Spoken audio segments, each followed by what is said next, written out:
Hello everyone, আজকে আমরা জানবো ইউনিভার্সিটিতে আপনি যখন অ্যাপ্লাই করবেন, ইন কেস যদি আপনার ভিসাটা রিফিউজ হয় সেক্ষেত্রে আপনি টাকাটা রিফান্ড পাবেন কিনা। সাধারণত ইউনিভার্সিটিতে যখন স্টুডেন্ট অ্যাপ্লাই করে তাদের ডকুমেন্ট সাবমিট করে এবং এর কিছুদিন পরে কন্ট্যাক্ট পেপার ইস্যু করে। কন্ট্যাক্ট পেপার ইস্যু করার পরে ইউনিভার্সিটি তখন বলে যে আপনি 50% অথবা 100% টিউশন ফি পেমেন্ট করেন। তো আপনি যখন পেমেন্ট করবেন, পেমেন্ট করার পরে আপনার টোটাল ডকুমেন্টস যখন সবকিছু রেডি হবে আপনি এম্বাসি ফেস করেন এবং এম্বাসি ফেস করার পরে ইন কেস যদি আপনার ভিসাটা রিফিউজ হয় সেই ক্ষেত্রে আপনি কি করবেন, রিফান্ডের জন্য আপনি আপনার ফুল পাসপোর্টের স্ক্যান কপি অর্থাৎ A to Z প্রথম পেজ থেকে একবার লাস্ট পেজ আপনি সম্পূর্ণ পাসপোর্টে স্ক্যান করবেন। স্ক্যান করে ইউনিভার্সিটি ইমেল করবেন। ইমেল করার পরে আপনার ইমেইলের সাথে আপনার পাসপোর্টের স্ক্যান কপি, আপনার এগ্রিমেন্ট পেপার, আপনার টিউশন ফি এবং ইমেল অ্যাড্রেস, ফোন নাম্বার, যা যা আনুষঙ্গিক যে ইনফরমেশনগুলো আছে আপনার এগুলো সহ ইমেল করবেন। ইমেল করার পরে তারপরে কিন্তু ইউনিভার্সিটি আপনাকে একটা ইমেইল দিবে এবং সেখানে আপনার একটা পেপারস থাকবে যে আপনি কী কারণে আপনার রিফান্ডটা নিতে যাচ্ছেন এবং হচ্ছে ব্যাঙ্ক ডিটেলস। সো সেই ক্ষেত্রে আপনি যখন রিফান্ডের জন্য অ্যাপ্লাই করবেন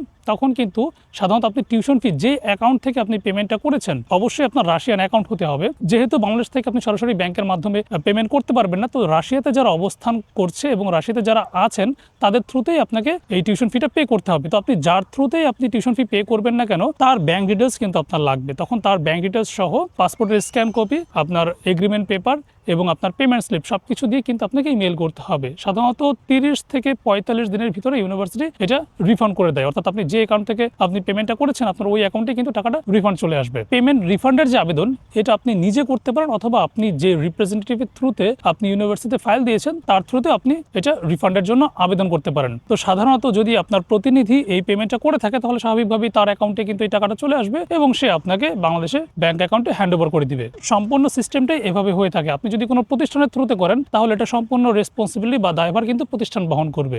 আপনি আপনার যদি কোনো রিপ্রেজেন্টেটিভের থ্রুতে যদি আপনি অ্যাপ্লাই করেন সেক্ষেত্রে এই যে পেমেন্টের যে রিফান্ড আপনি ঠিকভাবে পেয়েছেন কিনা এটার দায়ভার বা রেসপন্সিবিলিটি কিন্তু আপনার প্রতিনিধির উপরে পড়বে। ইউনিভার্সিটি পেমেন্ট রিফান্ড দিবে না এই ধরনের আসলে কোনো অপশন নাই। আপনি যদি পেমেন্ট করেন ইউনিভার্সিটিতে 100% আপনি এটা টাকাটা রিফান্ড পাবেন। সেটা 30 দিনের ভিতরে হতে পারে, 15 দিনের ভিতরে হতে পারে অথবা 45 দিনের মধ্যে হতে পারে। সো যারা এখন পর্যন্ত 2026 সালে সেপ্টেম্বর ইনটেকের জন্য অ্যাপ্লাই করেন দ্রুত আমাদের অফিসে চলে আসেন এবং আমাদের স্ক্রিনে দেওয়া হোয়াটসঅ্যাপ নাম্বারে আপনারা যোগাযোগ করতে পারেন। আজকের ভিডিও এই পর্যন্তই। ধন্যবাদ সবাইকে।